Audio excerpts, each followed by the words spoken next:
Things are either good or they are bad. This one sentence rules so many of our lives. It affects our mental health, our decisions, how we treat others, and how we treat ourselves. If you're a creator, an artist, a human, you've likely experienced great victories, resounding defeats, and really everything in between. You've also likely been affected by the outcome of your work or the weight of expectation. But what if I was to tell you that my first statement was false, that nothing is good and nothing is bad? Excuse the existentialism, but it's my hope to liberate you from anxiety, disappointment, envy, and defeat. And that is what this video is all about. I've been wanting to spend more time on this channel talking about the life and philosophy of being an artist. And I hope this video is the first of many where we're going to talk about the complexity of being an artist in this modern world. Today's video centers around a personal experience which I believe can provide a valuable lesson for all artists. And it fundamentally changed the way I see my work, my career, and my life. And I hope that it can do the same for you. I'll also be breaking the video down into 5 lessons learned from this experience and how they relate to the topic of this video. A few months ago, one of my creative colleagues and I booked an editorial shoot for a major fashion magazine. The plan was to shoot in the Mojave Desert outside of Los Angeles. Now, we've shot in LA before, so we already had a really great team in place. However, closer to the date, disaster struck when we lost some of our team members to unforeseen conflicts. Additionally, California was also experiencing unprecedented amounts of rain. A powerful multi-day storm is bringing more misery, including the ground and triggering landslides. One this morning. So 2 days before our flight, we decided to pull the plug. Now, I had 1 week of vacation booked after the shoot, so I was going to LA anyways, but I had to decide if I was going to reschedule my flight or go to LA on the original flight by myself and lean into the fact that all signs said, don't go. And this is where our instincts can fool us. You see, instincts aren't magic. They are a combination of lived experiences and social conditioning. Everything about this experience was unideal. It would cost me much more money than I expected. Sunny California would be rainy California nearly the entire week.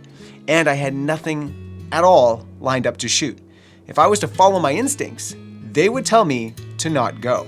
Now, I'm not saying your instincts are always wrong. Instincts keep you alive. However, it's important to distinguish between instincts that keep you alive and instincts that are social conditioning where no real danger exists.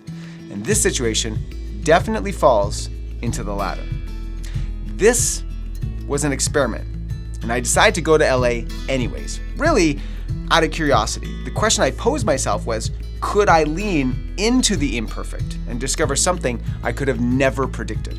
And it was a bit of a scramble to find places to stay at the last minute. To my good fortune, I do have a mix of friends in Los Angeles that could house me for a few days at a time, but I was fully prepared to find a hotel or an Airbnb if I had to. Now, the first day in LA confirmed to me I made the right decision. In all my years of traveling there, I had never seen it so green and lush. It almost looked like Hawaii. California received so much rain that only 40% of the state remains in a drought. So lesson number 1, when things turn out the opposite of what you intend, often you will find something unique and original which you could have never have planned for or created. The other benefit of this trip was now I had a completely open schedule versus previously having to spend the entire week in production mode. I got in my rental car and I just drove to wherever I wanted, and I stopped wherever I wanted. My first stop was going to be to the coast, hoping for some stormy, misty ocean action. I have a pro editorial photographer friend who advised me recently that when the situation isn't ideal, he shoots with lenses he never shoots with, like really long lenses. So I busted out my 200 to 400 and I shot birds, something I don't think I've ever done in my lifetime. Approaching photography with a different subject and a different tool than I'm used to produced surprising results. So much so that for the rest of my trip, I found myself hunting for more birds. So lesson number 2, forcing a change of subject or tool can push your creativity to a new place that would have never happened otherwise. Now, having some unexpected time to myself, I got to do some things I normally never get to do when I'm in Los Angeles. With my schedule completely up to me, I went for hikes with friends, I made unplanned roadside attraction stops, and I visited with some family. Not everything needs to be a mission to produce. Not being tied to an outcome gives you the liberty to take a step back and realize how fortunate of a life you have, to be even given the opportunity to create. Look in awe at the world around you and spend time with those that you love. What you owe the world isn't your abilities, your talents, or your craft. It's expressing love and appreciation for just the joy of being alive. Experiences and relationships will always have a greater impact than my work ever will. And a lack of work or inspiration gives those precious things more time. So you should embrace it. And that brings me to lesson number 3. Often the best moments have nothing to do with your original objective. A few days into my week, the hair and makeup artist we had planned to work with messaged me to say she'd still love to shoot something with me, even if it wasn't a big production. Since it was gray and rainy, we decided to shoot a beauty editorial. Just the two of us. No big crew, no assistants, no stylist. Plus, I'm not one to really do photos and video, but I thought it would be a fun opportunity. So we got a great model and we shot in the makeup artist's living room and backyard. And I was super happy with the results, and it was such an incredibly fun shoot. I created images that I would have never done in any other setting. So lesson number 4, do not be afraid to take the reins. When there's a vacuum of leadership or partnership that you're used to relying on, it's an opportunity for you to push beyond your boundaries and become more confident and more skilled. And that concluded the week that could have been a total waste and was honestly quite the opposite. Feeling super charged up about the week that had passed, I headed into my vacation week with a sense that I was kind of on a roll. Once my girlfriend arrived, we headed into the desert for 4 days with a sense of, continuing curiosity. My camera came with me as we mid-century house hunted in Palm Springs, hiked through Joshua Tree, which I had never seen in full bloom before. And that also left just enough time to head deeper into the desert to scout locations for future shoots, which I disguised as adventure for my partner's sake. Combing Google Earth, I found old lava fields, rocky slot canyons, and massive sand dunes. It involved more driving than I care to admit, but it was 100% worth it. And this leads me to my final lesson.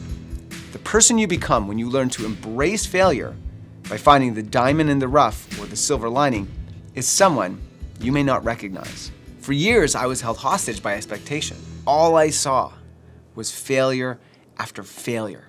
I decided to quit this business 1,000 times over, believing deep in my heart that I would never become the success that I needed to be. But you see, it's all an illusion. Success, I hate to say this, is a mindset. There will always be people who will have more than you, and people who have less. There will always be easy wins and hard losses. What makes you a success is realizing how fortunate you are with whatever little fortune life gives you. This is some of the best light I've ever seen in my life. It is bonkers how magical it is. It's just perfect light. You can't take a bad photograph. What a place. I get paid to make art, which to me is already insane. Once I understood that ascribing something as good or bad was based almost entirely on unrealistic expectations. Once you free yourself from this, everything changes. So my final words are this: things won't go the way you expect all the time. The next time you lose a job, a relationship, you have gear broken or stolen, or you can't seem to find inspiration to create, remember this: you can't predict the future.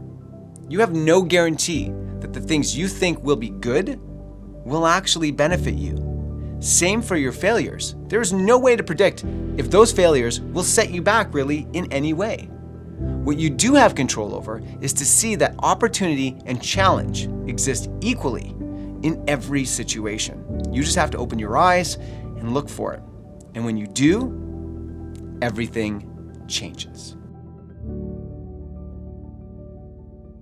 Thank you for watching.